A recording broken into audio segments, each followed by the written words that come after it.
Afternoon.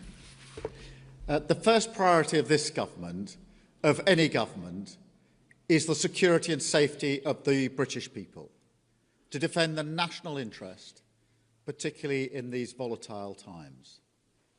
That's why last week I announced the biggest sustained increase in defence spending since the Cold War.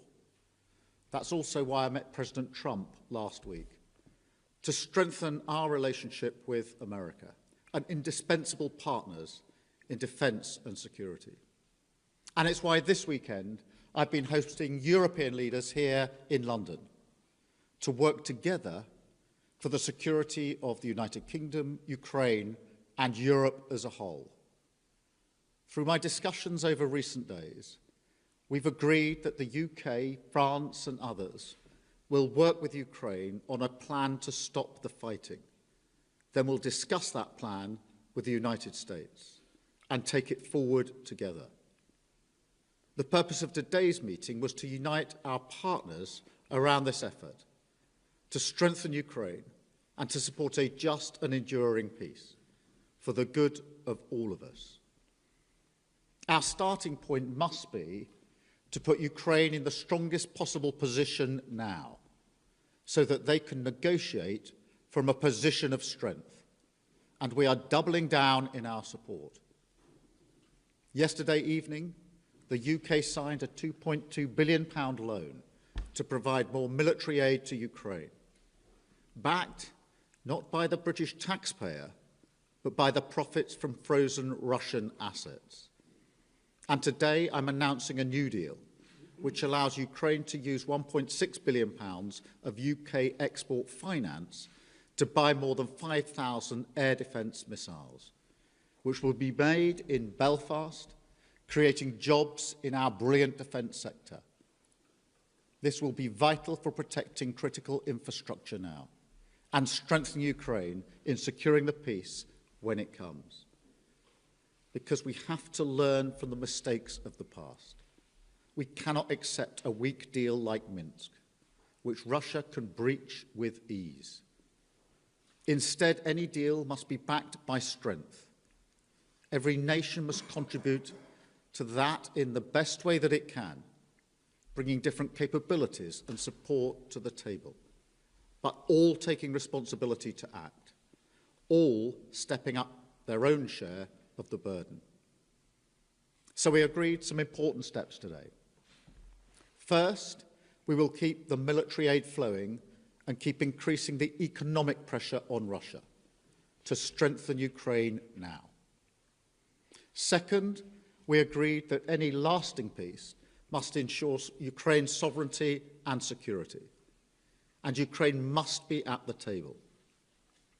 Third, in the event of a peace deal, we will keep boosting Ukraine's own defensive capabilities to deter any future invasion. Fourth, we will go further to develop a coalition of the willing to defend a deal in Ukraine and to guarantee the peace. Not every nation will feel able to contribute, but that can't mean that we sit back. Instead, those willing will intensify planning now with real urgency. The UK is prepared to back this with boots on the ground and planes in the air. Together with others, Europe must do the heavy lifting. But to support peace in our continent and to succeed, this effort must have strong US backing. We're working with the US on this point after my meeting with President Trump last week.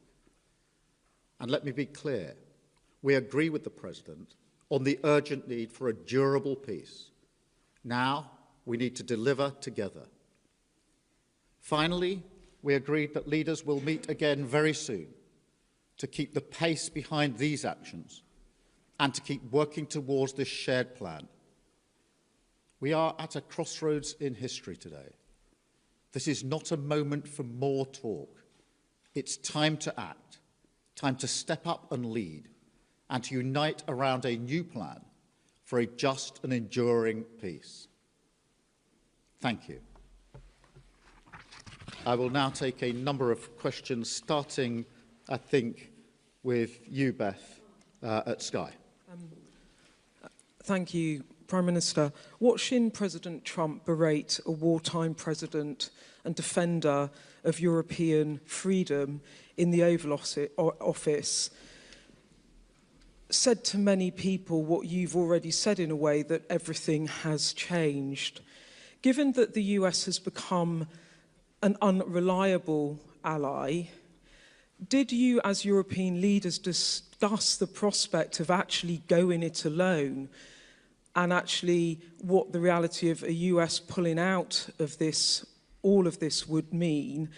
Do you think you really do need the US? And if you do you think the coalition of the willing will be enough to bring President Trump back around? Thank you. Well, first, in relation to last Friday, nobody wanted to see what happened last Friday, but I do not accept that the US is an unreliable ally. The US has been a reliable ally to the UK for many, many decades and continues to be. There are no two countries as closely aligned as our two countries, and our defence, our security and intelligence is intertwined in a way no two other countries are. So it's an important and reliable ally for us. The discussions we've had today, particularly the coalition of the willing, is on the basis that this is a plan that we will work with the US, and that it will have US backing. So that is the purpose of the plan, and that is why I spoke to President Trump last night before we developed the work on this plan. Thank you. I've got Robert from ITV. Hello, Robert Pearson, ITV. I want to sort of put to you what will be on the minds of millions of British people. With your commitment in the event of a peace deal to deploy British soldiers to Ukraine, is there now a more real prospect of Britain being at war with Russia? Can you rule that out? The whole point of a guarantee for any deal, or if there is a deal, is to preserve the peace. And if you want to preserve the peace, you have to be prepared to defend the peace. So the reason I've been forward-leaning on this is because I want to avoid conflict, because I do not want conflict in Ukraine, in Europe, and certainly not in the United Kingdom. I want stability in the United Kingdom. The way to ensure that stability is to ensure that we are able to defend a deal in Ukraine, because the one thing our history tells us is that if there is conflict in Europe, it will wash up on our shores. And already in the last 3 years, what's happened in Ukraine has had a massive impact on many working people back here in the United Kingdom, because their bills have gone up, their energy bills have gone up. There's been an instability in our economy caused by that conflict. So we are not unaffected by it. And of course, our own security and defence depends on the defence and security of Europe. So every step I am taking is in order to preserve peace, to avoid conflict, because the safety and security of the British people is my number one duty and responsibility, and I take it very seriously. Thank you. Chris at the BBC. Thank you, Prime Minister. Chris Mason, BBC News. After what happened the other night between Presidents Trump and Zelensky, do you feel a greater personal responsibility alongside President Macron and others for delivering a workable peace? And on the coalition of the willing, as you've described it today, are you persuading more people to join it? Thank you. On the question of responsibility, I do think the United Kingdom should step up and lead. We have done that historically as a nation, and we need to do it again. And that is why we're moving forward on this. On the coalition of the willing, yes, a number of countries have indicated today that they want to be part of the plan that we are developing. I'll leave them to make their own statements about exactly how they want to make that contribution. But we've been able to move that forward. I accept without criticism and with respect the position of other countries that may not feel that they want to contribute in that way. But I strongly feel that unless some move forward, we will stay in the position we're in, and not be able to move forward. And therefore, it is a deliberate plan to ensure that we get some momentum and pace here.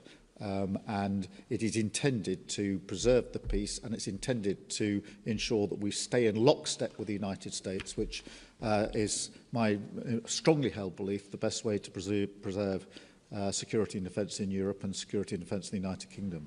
Any sense of how many joined the vote? Well, a number indicated today that they wanted to be part of the more forward-looking element. I will, rather than speak for them in terms of exactly how they'll make that known and what their contribution will be, I'll leave that to them. But I'm pleased that a number did indicate that they do think that this is a plan worth backing and that they want to play a part in it. And so we've made real progress today in the course of the last few hours. Thank you. Alex. Thank you, Prime Minister. Alex Wickham from Bloomberg. Bloomberg, I'm sorry. On your coalition of the willing, do you think it can be bolstered by countries that aren't just in Europe? Essentially, we've got Canada represented here today. Do you think you could get countries beyond Europe to join the coalition of the willing, essentially make it almost a transatlantic partnership? And also, in terms of your plan to present back to Donald Trump, how soon do you need to get that done? Is that something that really needs to happen very quickly in days? Thank you. On the countries beyond Europe, obviously we had Canada here, who've traditionally taken a forward-leaning role. They've been working very hard with us on issues like training, and they've been a reliable ally. And I'm encouraging of that because they are already deeply vested in Ukraine. As I say, they've worked on the training, amongst other things.